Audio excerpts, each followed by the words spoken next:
feather duster.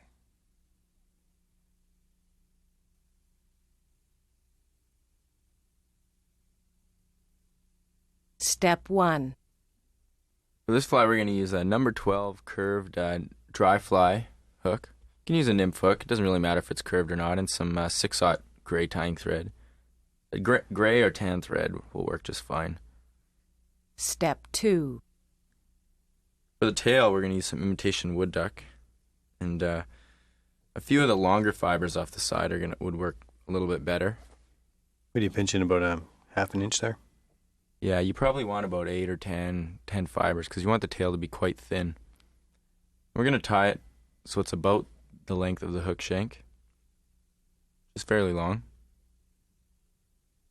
You can try and have them curve up if you want. It's not really that necessary. They probably won't stay like that in the water anyway. And wrap it the whole length of the hook shank. Just helps, again, keep the body nice and consistent.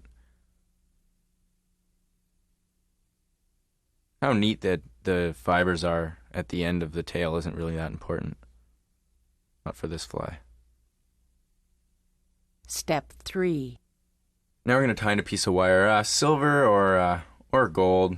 This is silver wire, I believe, and just tie that along the body of the fly again. It's nice to tie wire the whole length of the hook. That way it's a little more secure because it's quite slippery, and a lot of times if you just tie it in by the tip, it's going to slide out on you. Step 4. And for the body of this fly, we're going to use some ostrich plume or ostrich herl in natural gray. You can vary the color depending on what color fly you want to tie. And take the fibers or the herl from the upper portion of the feather. Why do you want to use the upper portion of the feather? It's a little bit softer than the bottom part of the feather, closer to the butt of it. Is that the quill part of the feather that's softer, or is it just the actual fuzz that's on it? The quill part and the fuzz as well, both. And we're tying this in at the tip because each herl has a bit of taper, and we want it to taper from smaller, from the tail of the fly, to a little thicker towards the head. That's why we're tying it in tip first. Now wrap about 2/3 of the way to 3/4 of the way down the hook shank. Wrap these pretty close together because you don't want to leave any space. That way it'll fill the body out a little bit better. Wrapping them side by side. There's a certain point when you use the herl that the fibers stop laying in nice and neat like that. So that's why you don't want to use up the whole feather. Or the whole herl, I should say. Step 5. Now we're going to take and reverse wrap our wire, which really won't show up, but it's excellent reinforcement. Otherwise, for sure, the fly will fall apart without this rib. Snip it clean.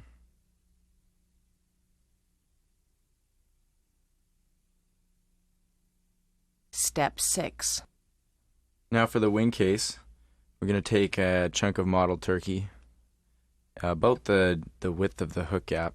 And again, mottled turkey or grouse wing or tail feather or pheasant or pretty much anything kind of speckled, or even goose or duck will work fine. There you go, there's about the right distance, or right width, I should say. And take and snip off the tips of the feather. Why do you snip off the tip? The tips, because they're a little bit softer, and the fibers will lay back on the hook quite a bit nicer than tying it in by the butt.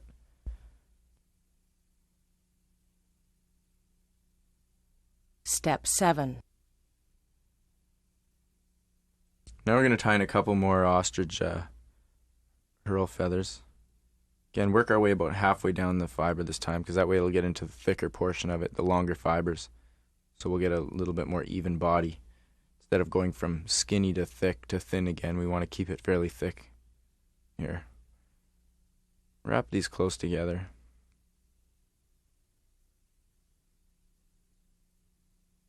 Now you could reinforce this with some wire. It would be a good idea. Or just wrap your thread through it. Or not even worry about it. Not as brittle as the upper portion. Step 8.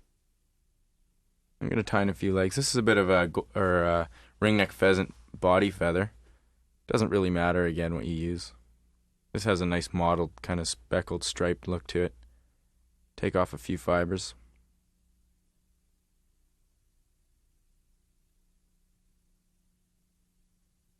Want them to be about the length I've just shown there.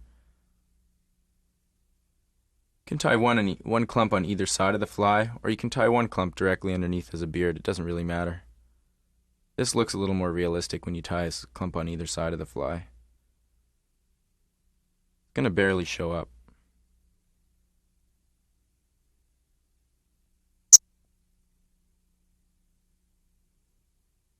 You were pointing to the end of the wing case there. That's what you were talking about. That's about the distance, yeah, about the length that you want to have.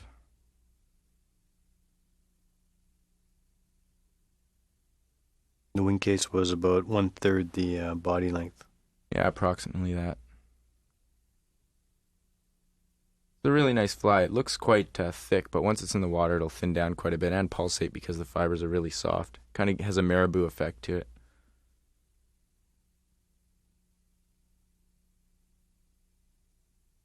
Step 9. Now take and pull back your wing case. And again, because this hook has a straight eye, it's a little bit tougher to keep the fibers out of the eye of the hook, so you want to be careful of that.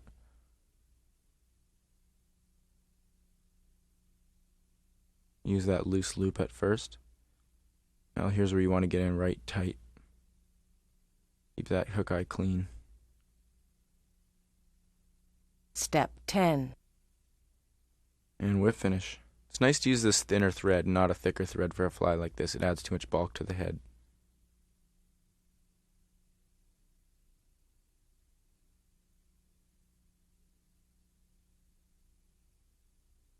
There it is. An excellent mayfly nymph.